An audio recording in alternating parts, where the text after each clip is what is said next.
Thank you everyone for coming, and good morning. I'm very happy to announce our, by the way, first and last panel in English.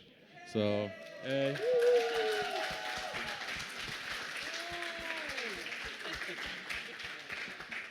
Yes, and today we have an amazing pack of guests, super professionals, very experienced people that luckily agreed to come and talk with us about youth, peace, and security towards a new peace leadership.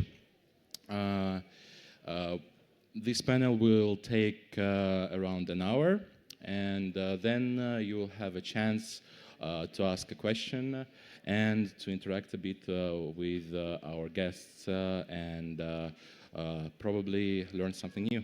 Thank you.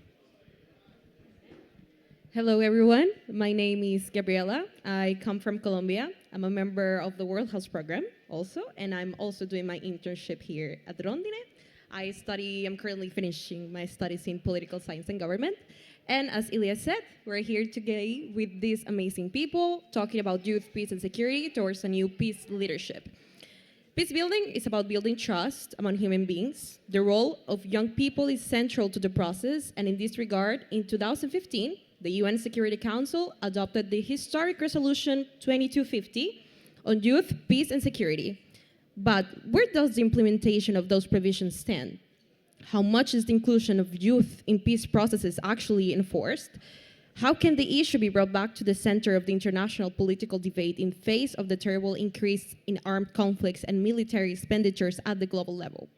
An argument against the steady rise of distrust in paradoxically increasingly connected but increasingly violent world. So we have here the speakers. Yes, we are happy to announce that today with us are Ambassador Luca Fratini,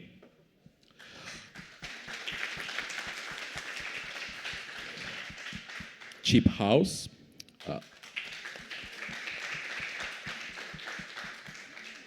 Alberto Palino, Enrico Molinaro, and Gala Ivkovic, and two hosts, which are also Rondine students, Ilya and Gabriela.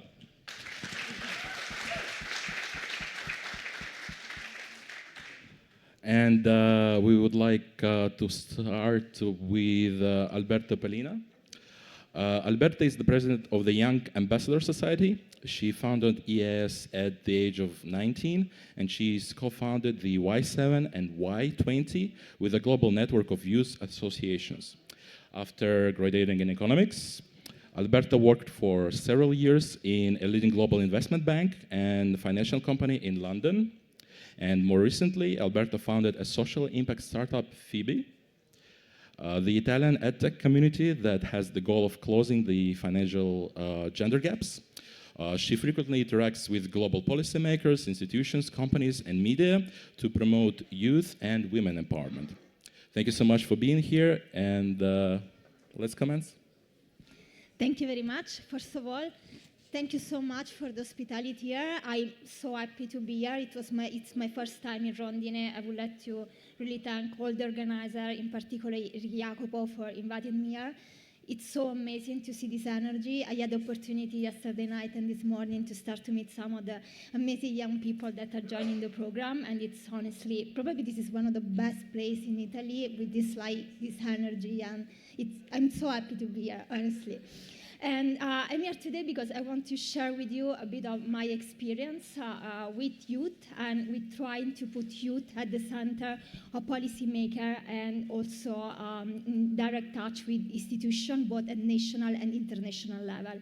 As you mentioned, when I was 19 years old, I started my association that is called Young Ambassador Society. And I decided to start my association because I had the opportunity to attend this 10 days program in Canada. And it was the first time, I'm from Abruzzo, from a small town in Abruzzo. And it was the first time for me to have the opportunity to meet a lot of young people from other countries. When I came back to Italy after this experience, I was like, okay, that's what I want to have in my life, like this experience of meeting new people, new culture. And I mean, this is more than 10 years ago, so there were not as many associations giving young people the possibility to be in touch with other culture. So I decided to start my association, and as you mentioned, the year after, together with a network of international associations, we started the Y7 and Y20 summits that are the official engagement groups of the G7 and the G20. For the people who don't know, the G7 and G20 are the meeting of head of states and government of the G7 and G20 countries that take place every year. In particular, this year, Italy is hosting the G7, so it's a very important year for us. I think that the interesting thing is that this is a process that now it's very, very institutional, but it's really started from the bottom. It started from the young people. At the beginning, it was really just an unofficial meeting, but then in each of the G7 and G20 countries, we push our government to make this actually an official summit part of the G7 and G20 agenda. Why I'm telling you about this? Because this was our concrete way to try to put youth at the center of peace-building processes and international processes. And of course, this has been a great learning experiences for the last 10 years to have the possibility to interact with a lot of young people from all over the world, and also with institutions and companies and international organizations. Of course, peace and security became one of the big topics of the discussion in the Y7, Y20 agenda. So just last week, we organized the Y7 summit in Rome, and we have about 500 young people joining the program. What we did, so we organized these debate tables, and we have all these young people joining the discussion about things like sustainability and climate change, innovation, new skills, education. And surprisingly, one of the big themes was actually putting young people at the center of security and policy making. So every year we do a big survey, and we ask a lot of young people. We collect more than 10,000 answers, asking young people which one you think that should be the topics that the G7 and G20 leaders should focus on. And until 3 years ago, the biggest answer was climate change. So we had like about 88% of young people saying that, that climate change should be the top priority for the G7, G20 leader. The situation changed in the last 3 years, and now we have at the same first place both the climate change and sustainability, but also security and peace building. And this, of course, makes sense and reflects what is happening in the world. So this has been a big topic of discussion for us last week. And all the young people coming from all over the world, they decided to start the official communique for the G7 leader with an official declaration asking the G7 leaders to recognize the rights for all the young people in the world to live in a peaceful world and to have access to equal opportunity in terms of education, access to health services, and just the right to have a happy and secure life all over the world. And this was the first year in which from all these young people joining the Y7, there was a so strong recognition on say, we can talk, it makes no sense to talk about innovation and sustainability and so on if we don't start recognizing that we live in a moment in history in which young people don't have the possibility to live in peace. And I would like to point it out that the things with war is that the biggest impact it's actually on youth, and specifically also on young girls. And this is from data. For example, the United Nations Agencies for Refugees says that girls are 2.5 times more likely to be out of education in conflict zone compared to young boys. And also the refugees, like girls have more double of the possibility to stay out of education also after the war is finished compared to the boys. And 20% more the possibility to be involved in child marriages. So this is a big issue, and we debate a lot about this, and I think that this should be, of course, it's for all the young people, but also specifically for young women. Having said that, I'm very optimistic because what I learned from my association is that it was really an exercise of understanding how to discuss and building peace together. And I think that is the same that all the people joining Rondine can see. Of course, at the G7, Y7, Y20 level, some years the discussion became very political, also in terms of conflict.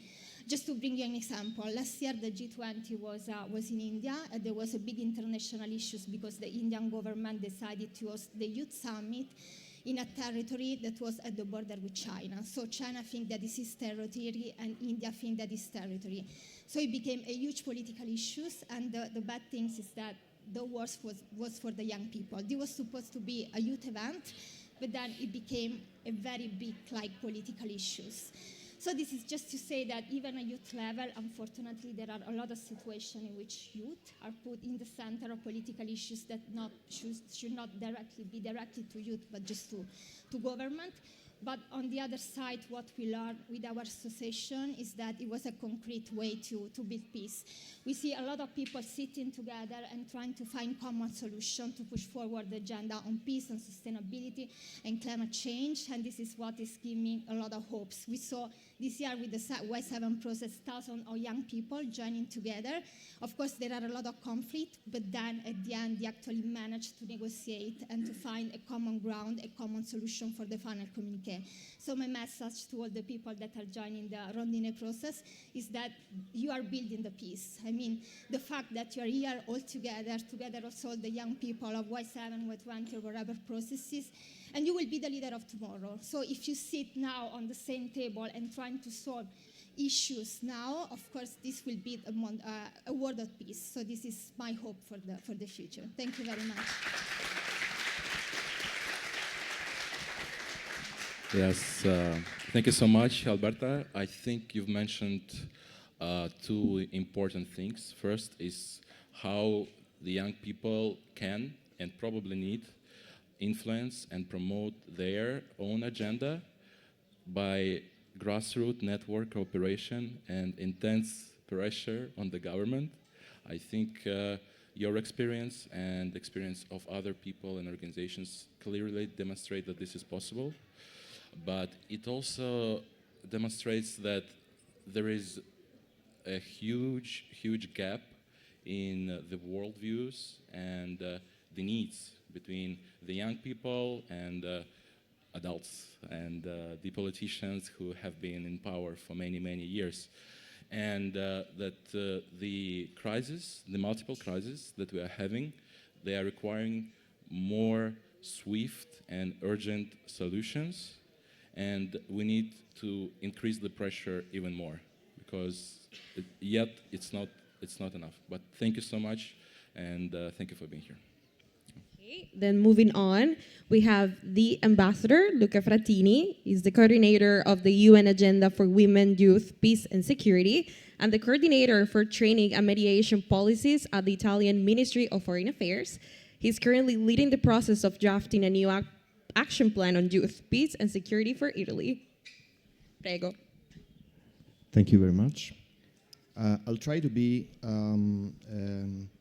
staying within the 7 minutes, although there's so much to say and it's a fascinating topic. So please consider me at your disposal for further conversations. I'll start with where Alberta ended in terms of how important it is to have the youth sitting at the main table. This whole exercise we're talking about this morning is based on a set of UN Security Council resolutions, starting with Resolution 2250 of 2015, so it's 9 years already. And there have been a couple resolutions following up on that one, namely Resolution 2419 of 2018 and 2535 in the year 2020. So these three resolutions are what we call the Youth, Peace and Security Agenda. What's in this agenda? I think it's important to at least highlight the main features. The one that Alberta mentioned is the first pillar of the YPS, and that is the participation of youth in peace processes, in mediation, in peace building, and in all phases of the conflict cycle, from conflict prevention to conflict resolution, to post-conflict rehabilitation. But then there is also a need to protect the youth. You made a reference to young girls, but also young boys can be victims of conflict. There is a need to prevent through policies, for example, aimed at peace education, at spreading a culture of peace, and so on. And there is a need for reintegration policies after conflict, for example, to reintegrate youth into the labor market. But the main feature, or the most innovative feature of the Youth, Peace and Security Agenda compared to its predecessor, the Women, Peace and Security Agenda, which is probably more famous and also better established, having been around for the last 24 years, is the concept of partnerships. So it's very specific of this agenda that we need to partner with, you name it, UN organizations, other international organizations, possibly the private sector, and most of all, civil society. And on this, I think we have to start reflecting if we want to build a proper national strategy on youth, peace, and security. That's what I'm trying to do, not alone, of course, but in cooperation with several people. A few of them are on this stage. What we're trying to do is to set up the first ever national action plan of Italy for youth, peace, and security. We do have a national action plan on women, peace, and security, but the youth component is pretty new, not only in our country. Imagine that there's only a dozen countries in the world that have a national action plan on YPS. Only one in the European Union, that's Finland. We aim to be the second. Let's see if we achieve that. But let me highlight what I see as the defining elements of this endeavor from the Italian perspective. Of course, promoting the full, fair, and effective participation of young people in decision-making processes is the main one. This intersects with another of my current work streams, which is aimed at establishing something I have called RIMI in Italian, which stands for Italian Network for International Mediation. And why is that? Because youth need to be part of the mediation effort. You don't only consider the youth as people who sit there and, witness some processes, but rather they are active participants in what we do in terms of conflict prevention. The plan should be, at the same time, inward-looking, meaning we have to do something in our country, and outward-looking. And this, of course, this component, the international component, has to be looking at priority countries and regions in terms of the Italian foreign policy, but even beyond that. So there is no specific geographic scope. And finally, something I have already mentioned, no such plan can work without the involvement of all relevant bodies, including civil society organizations, youth representatives, and also other ministries and other parts of the state. For example, first and foremost, the existing youth department of the Prime Minister's office. So it's a collective endeavor. As you can see, it's pretty complex. I will mention only three main challenges that I see. One is the need for bilateral and bipartisan support at political level. So this is not right wing nor left wing. It is for everybody.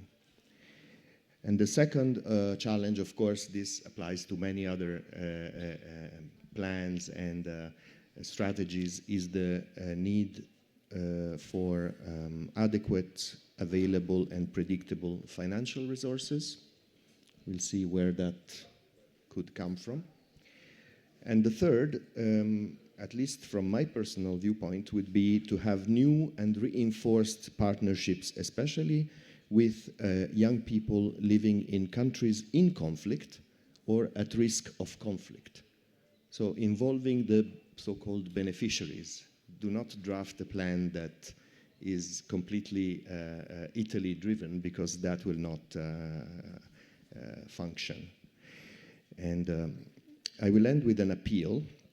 Probably it's easy here because I'm preaching to the converted, but let's pass on the message that the youth, peace and security agenda is not just an agenda that is relevant during quiet times, like only applicable to peaceful situations. We have to talk about these topics even during conflicts and in contexts of hard security. There is no contradiction between an existing conflict and the need and the will to find alternative ways to solve those conflicts. So with this, I thank you. And again, since the topic is very vast, consider me at your disposal if you wish to have any further questions.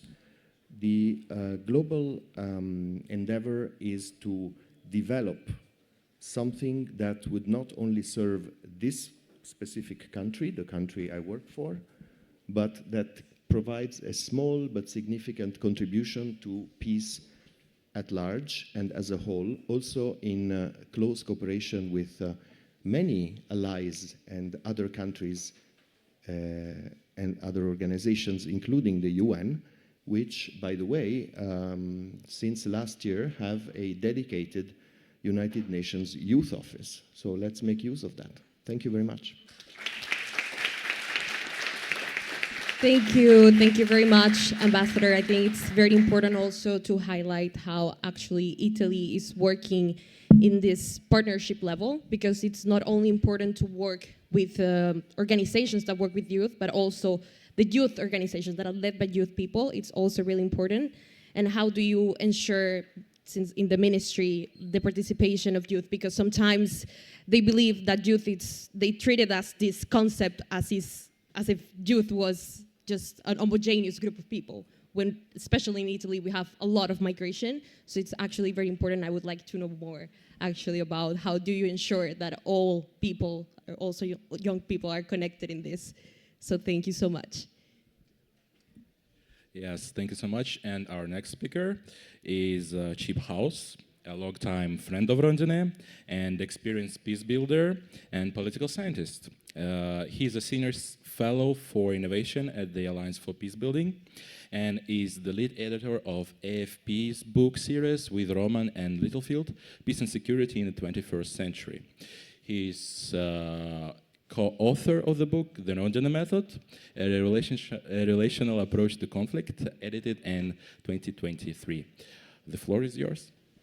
Thank you. I should first ask if my country is one of those countries in conflict.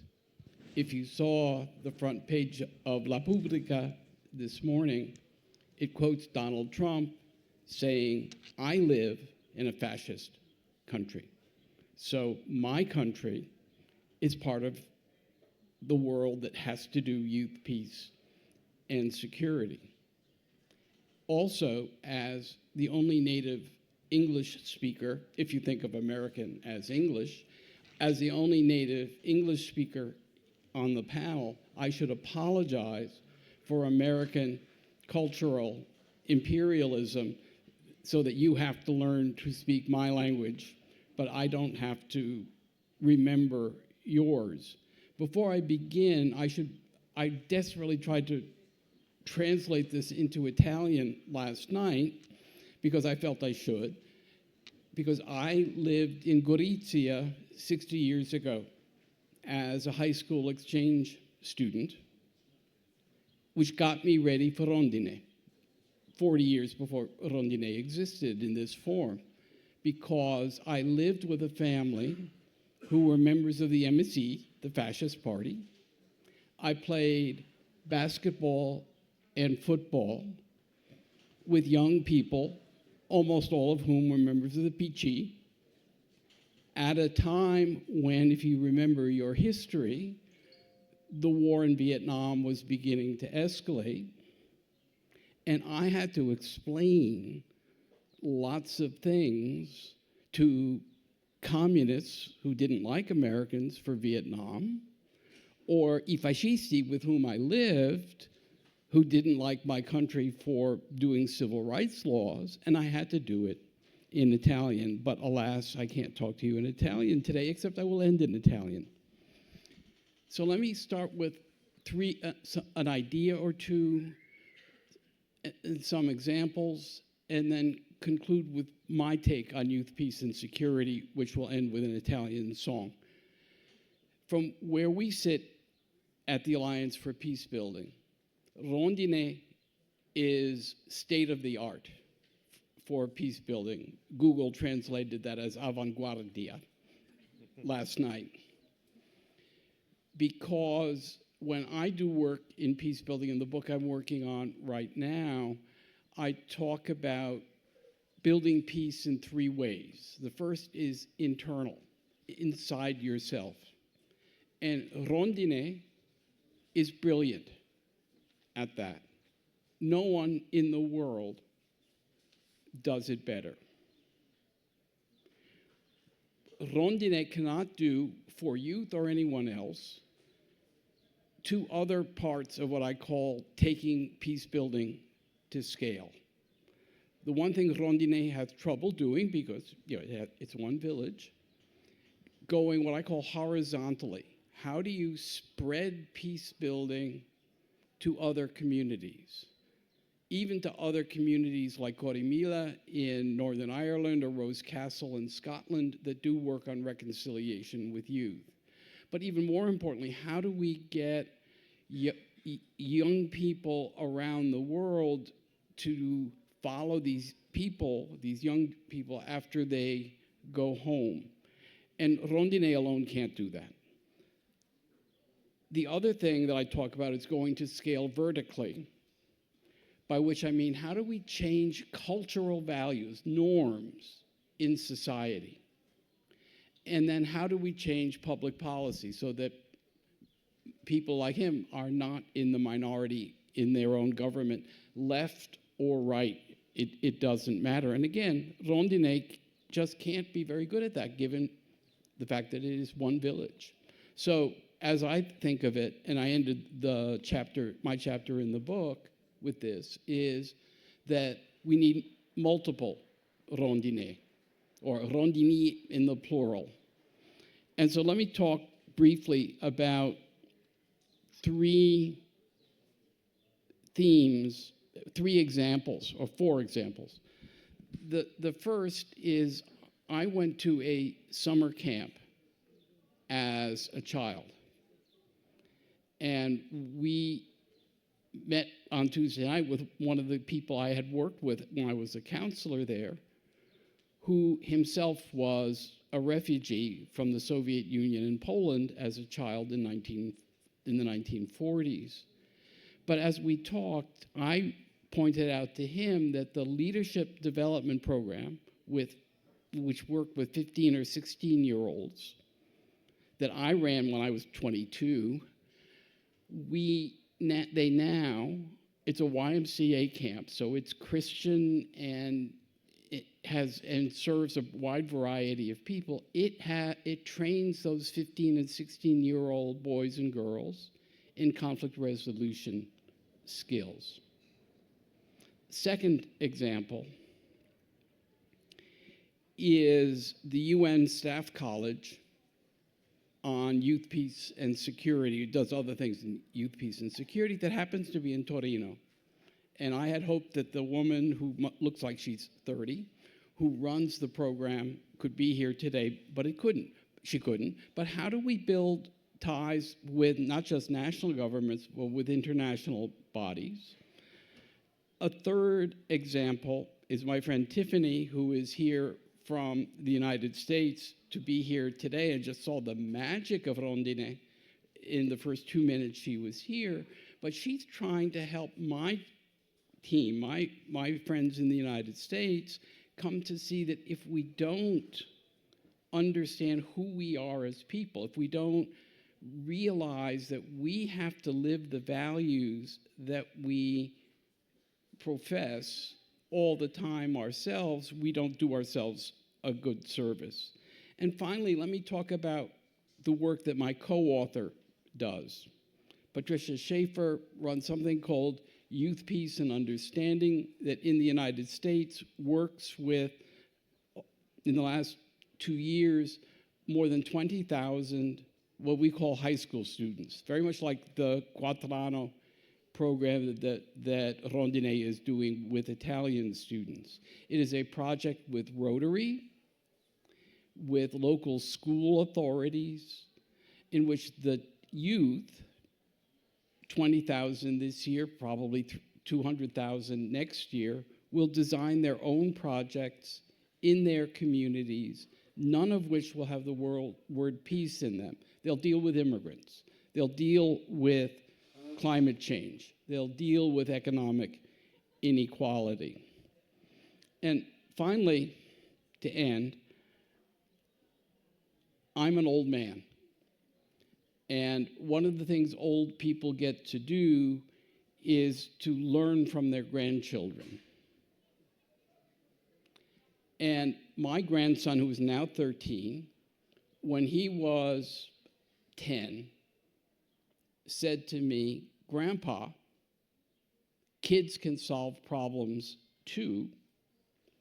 So I gave him a book that I had read a few years earlier called World Peace and Other Fourth Grade Accomplishments, which is a game played by elementary school and fourth grade students, same 10 years old, where they solve the world's problems in 8 weeks on Wednesday afternoons. And Kirill will now be the co-author of the last chapter of our book because I'm 76, my co-author is 60. We aren't going to see peace. But if we don't make a dent in solving our problems, we'll bequeath them to Kirill, who's now 13, and his sister, who is 10. But let me end in Italian, because Kirill, in addition to being a peace builder in embryo, is also an Italian in embryo. His father taught him to sing when he was 11, La Bandiera Rossa. If you remember the words of La Bandiera Rossa, there's a refrain, non più nemici, non più frontiere, sono I confini rosse frontiere, o socialisti, alla ricossa, bandiera rossa trionferà. Now, let's change one word. Instead of bandiera rossa, bandiera rondine.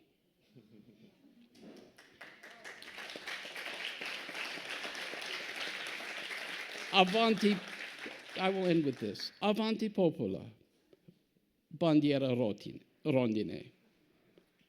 Alla riscossa, alla riscossa. Avanti popolo, bandiere rondine. Alla riscossa, trionferà. I said rondine in the plural.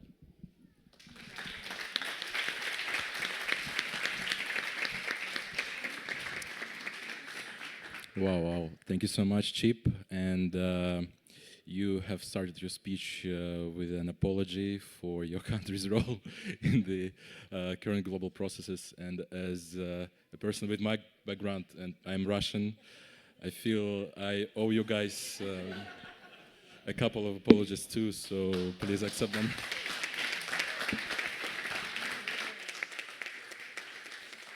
Yes, your speech was very profound and personal and emotional, but one thing that corresponded with what I've noticed is that I think there is a kind of a competition now between, you know, that in schools, high schools, in many countries, on the rise are institutions of military education, or like so-called patriotic education, and all different kind of secondary, tertiary education that engage people directly and indirectly into the dynamic, into conflictual dynamics. And I think your idea with multiple rondines everywhere in the world, like we really need to compete and really need to provide an alternative.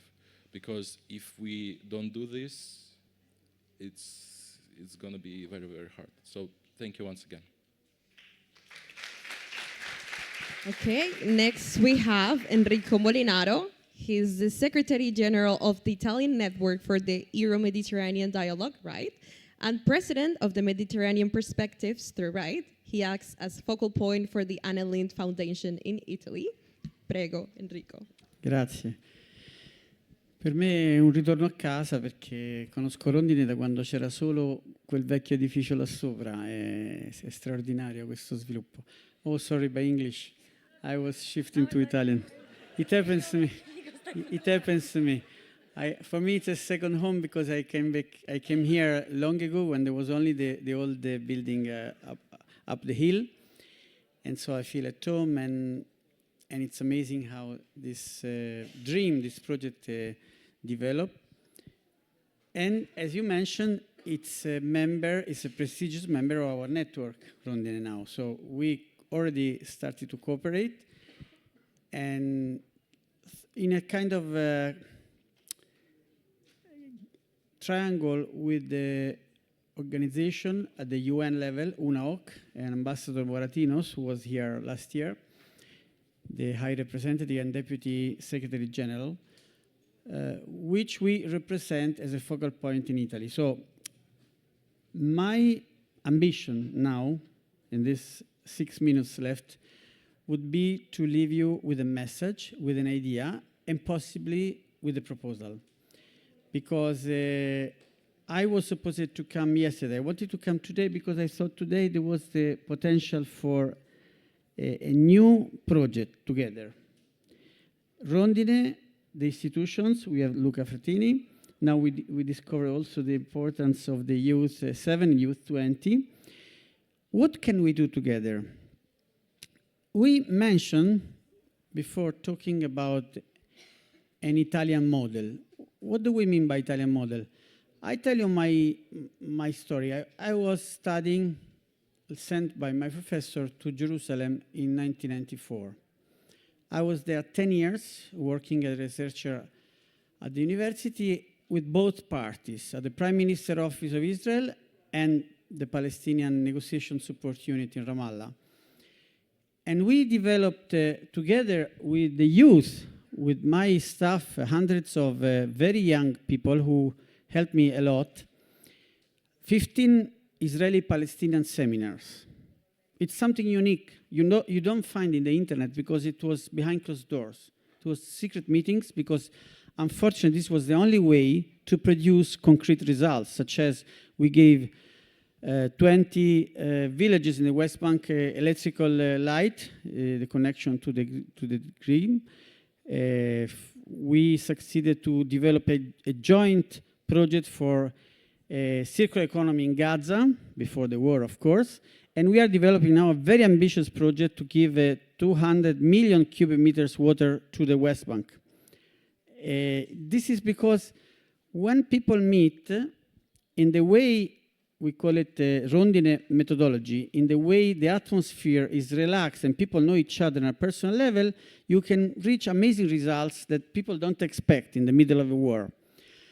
So my ambition would be that this debate, thanks also to your support, would be the opportunity to start a process of synergy between us, starting from the students. Here you have many of them that have learned a process, and the process is, in our point of view, our language, is mutual respect for collective identities. This is a keyword of all our projects. The last one that we are developing this year is identity cuisine. So every project includes the word identity, starting from the studies of Gregory Bateson, Steps to an Ecology of Mind, was an ethologist, a psychologist, and anthropologist who showed that we all are mammals. And mammals are different from other type of animals because we do need a sense of community. This is essential for our life. We don't live as individuals, we die. So once we understand this, we have different types of communities and collective identities. Here I see the symbol, for instance, of Jewish, Muslim, and Christian identities. Other people have state identities, other people have different models. So starting from this new vocabulary, this new dictionary, this is the first thing when we started our 15 Israeli-Palestinian seminars. We devoted one whole day of the meeting to create a joint shared glossary. So what we mean by these and these words. Once there is this mutual respect, then there is the basis for a constructive dialogue. So it's a step further. This could be the Italian best practice. The ambition to give a concrete contribution, not only to the dialogue, but to solutions. And youth, this is in my interpretation of the UN Security Council resolution, have open mind. They don't have problem with prejudice. If they see a problem and they know each other, they want to solve the problem, even though it's something new. So the key is innovation.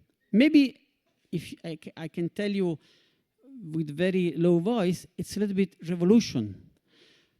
Here we have an example. Two of my students, she's from Kazakhstan, Karina, and he's from Ghana, Winston, as you like to call it.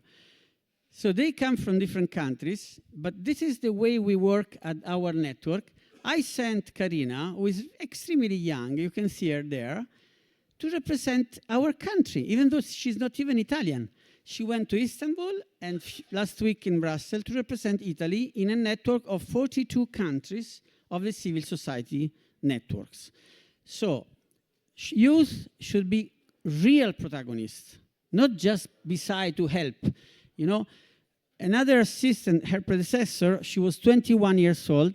We had an international conference in Ponce Island, which is the beginning of the European idea with Ventotene.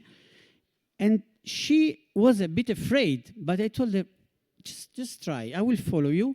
She was able to be on the stage and to rule and to govern and to lead the whole conference with the foreign minister of Italy and many other international institutions. So this is a way. So I agree with what you said. Let's use the experience we develop. Let's see the most motivated young people, and let's build an Italian method, an Italian model, an Italian best practice. Thank you.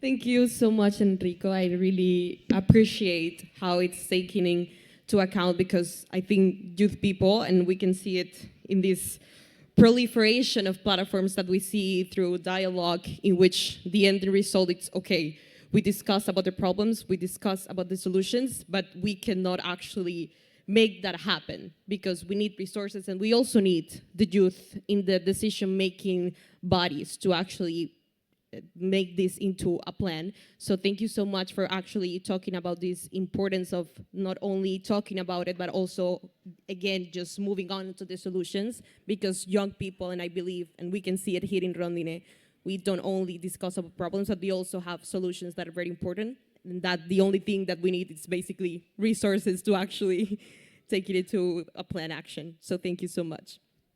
Yes, and now that, so maybe we need trust in youth, and the trust is the main topic of your topic. So we need your trust. Thank you. So, and we are closing today with the speech of Gala Ivkovic, and Gala Ivkovic is a former Rondine student from Bosnia and Herzegovina, Currently, she's working for Rondine as responsible for social innovation after several years and experiences abroad, supporting the work of young people from Europe to Latin America. She's the current president of Rondine's Alumni Network Association, Rondine International Peace Lab, and she represents both organizations in the stakeholder engagement process on the new action plan of Italy on youth, peace, and security. The floor is yours.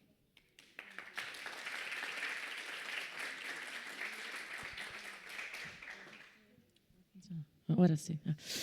Well, thank you so much. I'll be very brief. I think that thank you everyone for this beautiful storytelling lines and feedback and your experiences as professionals and also like, citizens of your countries that are actively involved into peace building and conflict prevention on international level. I was called on stage to present a bit the concrete steps. What is youth doing? Because as much as we like to talk about young people being involved and young people representing countries and institutions and entities, companies, and so forth, unfortunately, we don't see them very present to this day. So I wanted to just tell you a bit more about what are we doing as international or global network of alumni of Rondine, the former students that did Rondine program and that are today actively involved into peace building and conflict prevention through different countries. Today, I don't know how much aware you are. We have over 120 active conflicts, 60 on state level and 120 on non-state level. So I think that situation is getting worse, even though we're interconnected and we have advanced technology, we have more resources, we are educated more, we travel more, we move more, we have access to so much information. Unfortunately, we are still not being able to pour that knowledge into peace building. The main problem with this passage is that if a person or a group or a country is not capable of managing conflicts, we cannot advance as society and we will continue to become more and more isolated. So as Rondine International Peace Lab that was born in 2014, it was our answer to this problem in particular. We arrived to Rondine as young peace builders or people that experienced war, that lived through war and conflicts, with a willingness to do something more, not for ourselves, but for our communities. Doing the Rondine program, so starting from emotional intelligence to proper communication, to understanding what kind of conflict we're living through and our so-called enemies living through, we get all these very life important skills. But since it's quite a lot on personal level, we wanted to do something more in order to connect all these young professionals, all these ambassadors of peace, and help them concretely in their own countries. Because in this way, we could represent a network that helps each other out and kind of resolves all the problems that I was talking about before. We're more than 300 young professionals all over the world. We work on social innovative projects, but not only. We include a lot of popular diplomacy, and our ambassadors of peace are not included only in peace processes, but are trying to help civil society in many different ways. Recently, I discovered, since I became president quite recently, maybe a year ago or so, I was trying to get familiar with everything that was going on our organizational level. I discovered a beautiful and very strong network of youth-led organizations throughout Italy. There's so many organizations, so many active groups of people that are willing to do something more, and nobody's talking about them. We hear more of negative news that are bombarding us in a symbolical way every single day about how wrong our society is and how many problems we have. But we do not talk enough about the positive examples, like what are young people doing on concrete level. So we decided, together with Ministry of Foreign Affairs, thank you a lot, Ambassador Fratini, for your help, we decided to create this first ever Italian national plan, where youth is included on five key actions, which are participation, protection, prevention, partnership, and disengagement and reintegration for construction of a more sustainable society. I mean, it's pretty clear that these 5 key points are essential for, first of all, intergenerational dialogue. I think that older generations, younger generations are doing a great job, but separately. What we need to do is to understand how to put together expertise, experience, and roles in order to work together and to move towards a common goal. We are really trying to also underline the need that was mentioned before. We do need support. We do need economical support, but we also do need support by civil society. So also you as citizen of your own cities and your regions and your countries could and should reflect on how can you become part of a process that is a vision of a sustainable peace.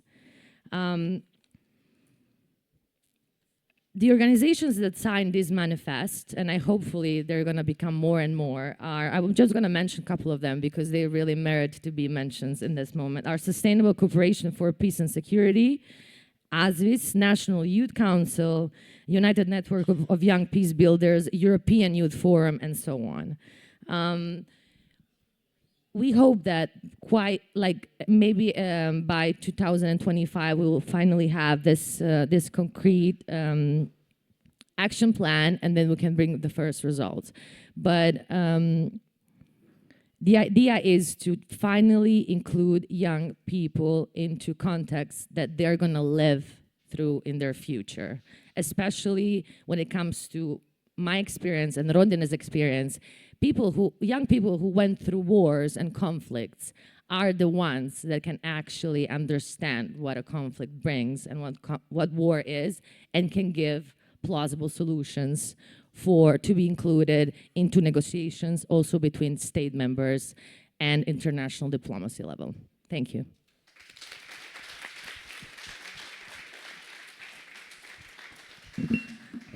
Thank you so much, Gala. I agree 150% with everything you've mentioned, and especially like what triggered a bit my thoughts is that you've mentioned that it's very hard in the media field to get attention from positive and constructive things, because we are like in this current endless doom scrolling mode, and you open the media and I feel like the world is collapsing every time. I mean, it seems like it's objectively collapsing a bit, but we are not yet there. So I think what we need is to promote and demonstrate cool personal examples like you and each other young person that does something concrete and productive, and to promote more and more peaceful narratives. I think this is like a big challenge that we are really facing, and we need to find some solutions to this problem. So once again, I would like to thank you all for being here and contributing to our discussion. And now the audience has an amazing opportunity to ask a question or leave a comment. And leave a comment to our guests. And Jacobo? Yeah, hi.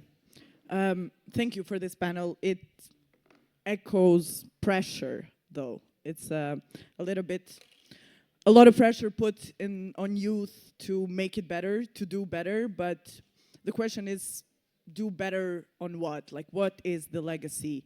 Because since we know about humankind, we've been updating and making a more profound concept of peace, but based on what's happening in the world, looks like we're going to come back to a very plain concept. It's just the lack of bombs.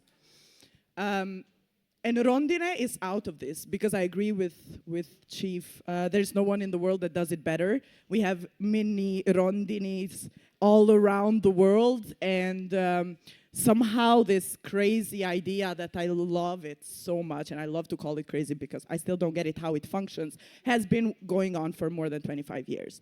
But if I try to narrow it down and actually ask the question, how young girls are included in this, how do they have, or in my opinion, not have a seat on the table, even though they are prone to stopping their education after these conflicts, or even our bodies being used as weapons during wars. Somehow we are not having a seat on the table when the processes of peace building start. And it's just lack of sustainability.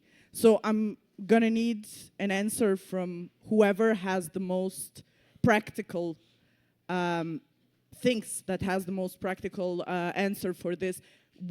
How are we gonna keep this going? Like, what is the indicator that you feel by the end of the year during your work that is like, okay, this is going to ensure more sustainability, and that this legacy and this work on peace is going to go on even when you're not here, so we don't feel pressured and we don't feel like we're not doing nothing as young people.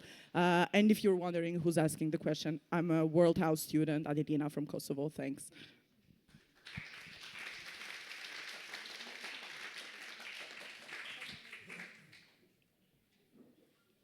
My son-in-law, who taught our grandson to sing La Bandiera Rosa, is from Bitola. He's Macedonian, and he is learning how to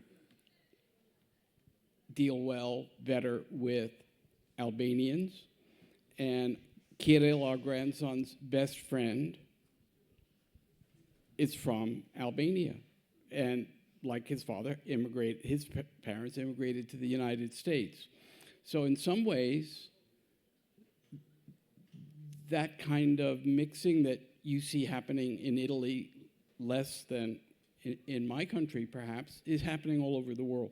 You know, my grandchildren, their father is Macedonian, their mother's father was born in China. One of his sisters is married to a Comanche Indian. And so we are becoming genetically blended. And that's not going to happen in my generation. As for the metrics, here's a problem. And we don't know how to measure this, but we know how to run a public relations campaign. So we're going to do one in the United States and maybe in Israel and Gaza called Status Quo No More. We can use the media, we think, to get people to hear that and maybe begin thinking. But your question is much more difficult. How do we get the people who hear that up here to hear that down here?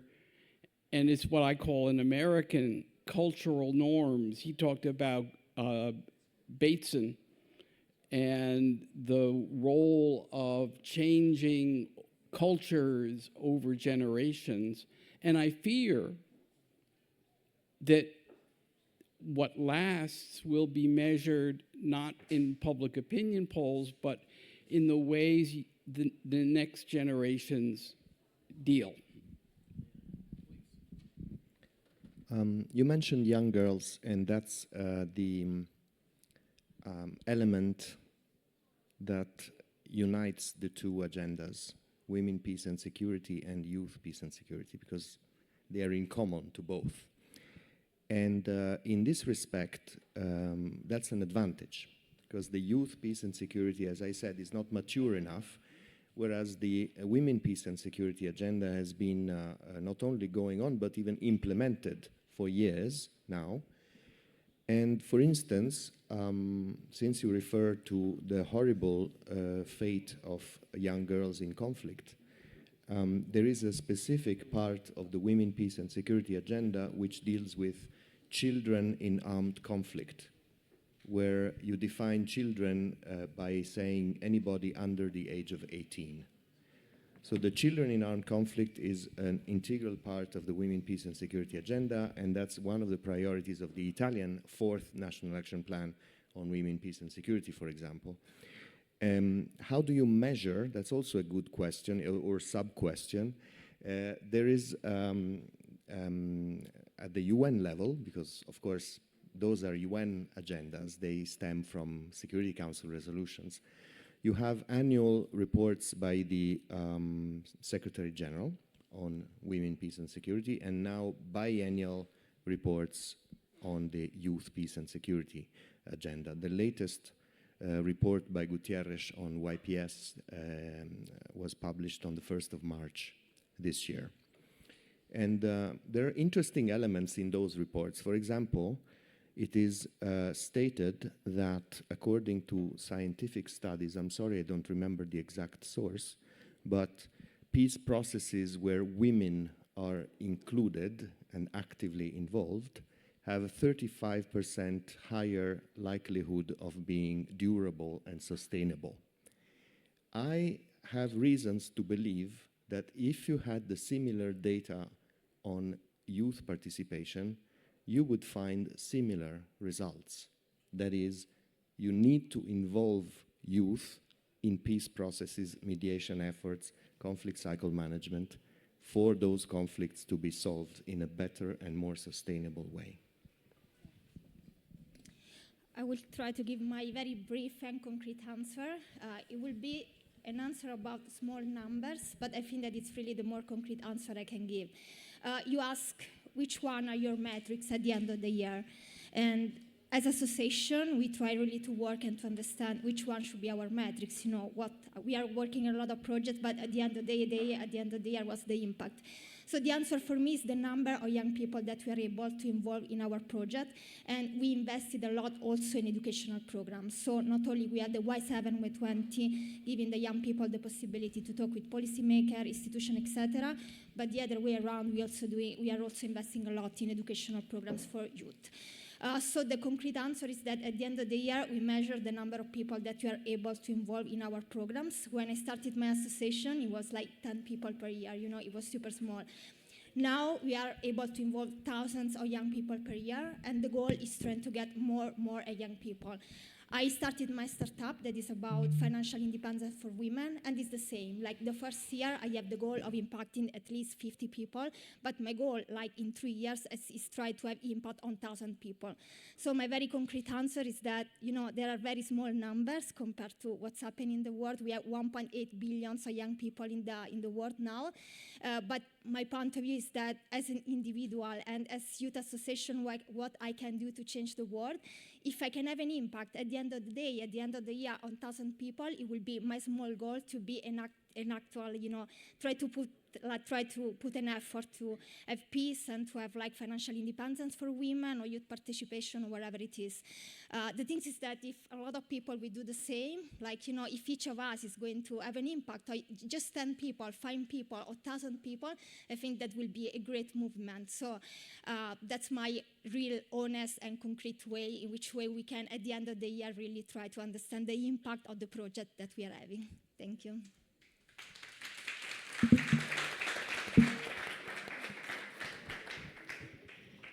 Yes, I would like to try a short answer because this could be a proposal for an action plan for youth, peace and security. It comes from experience of our winning project of women, peace and security. We succeeded to develop with the Italian Foreign Ministry in 2020. We had Egyptian, Palestinian, Jordanian, and Israeli women. I think it was the only one in the history of this call who put together women in conflict. what is the lesson we learned? First of all, they didn't want to participate. We had a lots of work, because I've been living in Jerusalem for 10 years, to convince the Palestinians. But then the Egyptian and the Jordanian refused when they heard just the word Israel. And it was not a particularly conflicting period. So we had to ask the help of the Italian Institute of Culture in Cairo and Amman, where there were Egyptian and Jordanian women studying Italian there. So eventually, we succeeded to send the proposal few minutes before the deadline at midnight.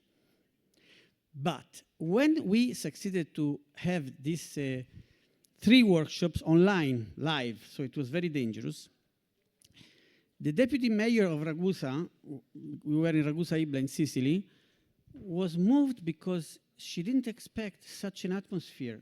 Everybody was so friendly. And what was the key, as I said before? Identity, because we don't want the word identity to be hijacked by the extremists, the fundamentalists, the radicals, and the racists. We believe identity by itself is not a negative word. So we said, if you are proud of your identity cuisine, your grandmother's balanced cuisine, say it. And each of them was proud to say that. But they were also curious to know the other one. This was the magic. And the only conflict that occurred was when one Arab lady was angry at the Sicilian women because they used couscous, and they said, this is our identity. And then they explained, no, we do couscous with fish, you do with meat, because Arabs also came here to Sicily for a long time.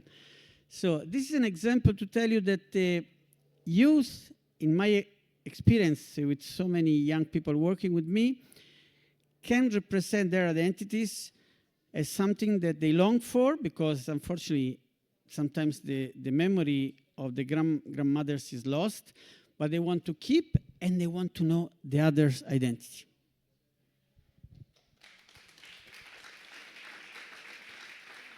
So, so I just wanted to actually give the word back to Chip. So I'm Ambassador Diaz. I've been a long friend of Rondine since my service as U.S. Ambassador during the first Obama administration. And thanks to both Gretchen and Chip, I am now part of the Alliance for Peacebuilding. Chip, you used the word we, but you didn't clarify that it was in reference to the, in terms of status quo no more, that it was in reference to the Alliance for Peacebuilding. But maybe you just want to say a few words about the Alliance for Peacebuilding. And then during this conversation, I just turned to Gretchen and concretely, we're talking about concrete ways. It would be great. I'm a member of the board, and these 2 persons have been involved with the Alliance much longer than I have been. But it would be great if we maybe toss the idea that we should have a young person on the board of the Alliance for Peacebuilding. So that might be so we can think about that, but I think it would be a great way to empower the youth in terms of this international hub. We can tell them a little bit more about what we do, which is excellent work. But Chip, go ahead. I'm reluctant to talk a lot about my own organization, so I probably won't. But I'll start with the Alliance for Peacebuilding, which was created 20 years ago exactly, to help American-based peace-building NGOs work together better. There were 12 or 13 of them. We are now global. We have 230 members. Rondine is one. That range from large global organizations like World Vision to small global local networks in Nigeria or in Natchez, Mississippi, though we don't have anyone there. And what we tried to do is expand the impact of peace building globally. We try to lead our members in understanding what the work is all about, for which Rondine has been extremely helpful. And we should have, and on occasion have had on our board of directors, young people. We should think about that, but you have met Aviva Lund, who is 23 years old, and if Rondine were to take American students, because we are a conflict zone, and bring a conservative American student and a left-wing American student, Aviva would be our conservative. She would be a terrific member of our board. We will add her.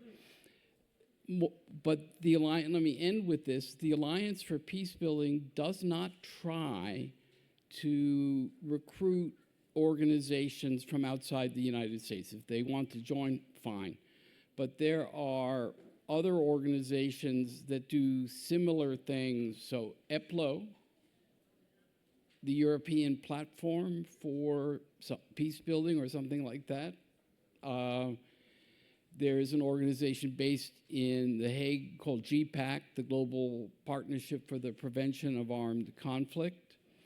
To me, it makes more sense for a European-based peace-building network to work with them, not with us. We work with them.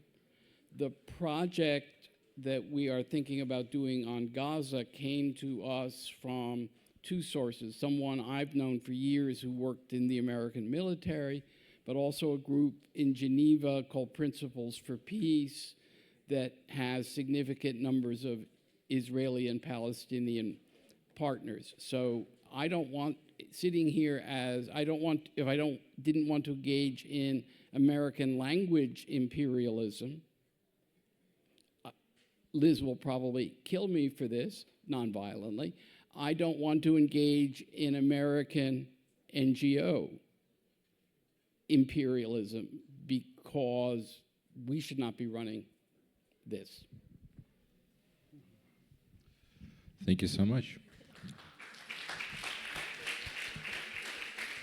Yes, unfortunately, we are extremely out of time, so we would like to urge you all to come and talk personally to our speakers during the lunch and invite our president, Franco Vaccari, for a final closing remark. He has to speak in English.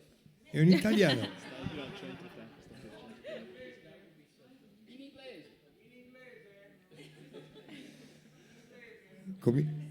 Cominciamo dalla proposta di CIP di aumentare la presenza degli americani a Rondine. No, assolutamente. Ci basta Miguel, ci basta CIP. Sicuramente sì, e questo panel, vi devo dire grazie all'ambasciatore Fratini, che è un amico, devo dire Alberta, finalmente anche Enrico Molinaro, grazie veramente di essere qui. Due considerazioni. La prima, mi sembra che il panel rappresenta, se ho fatto i conti, 1, 2, 3, 4 giovani e 3 adulti, e questo mi sembra buono. È nella linea del panel. E la seconda, mi pare che di tutte le aperture che avete dette, che accogliamo molto volentieri, alimentano la fiducia, perché questi giorni erano giorni per alimentare la fiducia. E quindi quello che avete sentito, che abbiamo sentito, che avete detto, sviluppa futuro, sviluppa voglia di futuro, voglia di realizzare. Quindi siamo più che disponibili e più che aperti a passare dal desiderio all'azione, anche perché le azioni già ci sono. Mi pare interessantissimo, credo che molti lo sappiano, che fino all'altro giorno sono stati con noi qui a Rondine 87 giovani canadesi da 2 università del Canada che hanno fatto formazione per un mese. Quindi lo dico anche per dire che la formazione può essere modulata a seconda delle situazioni, dei bisogni, più lunga, più intensa, meno intensa. Però avere tra i formatori giovani così credo che fa anche la differenza, che poi è non un insegnare a qualcuno, ma è un condividere qualcosa che si ha. E quindi chi condivide immediatamente e dona, immediatamente chiede all'altro di condividere e di donare anche lui. E questa è la forza dei legami che diventano fiducia che cresce. Grazie, grazie veramente a tutti.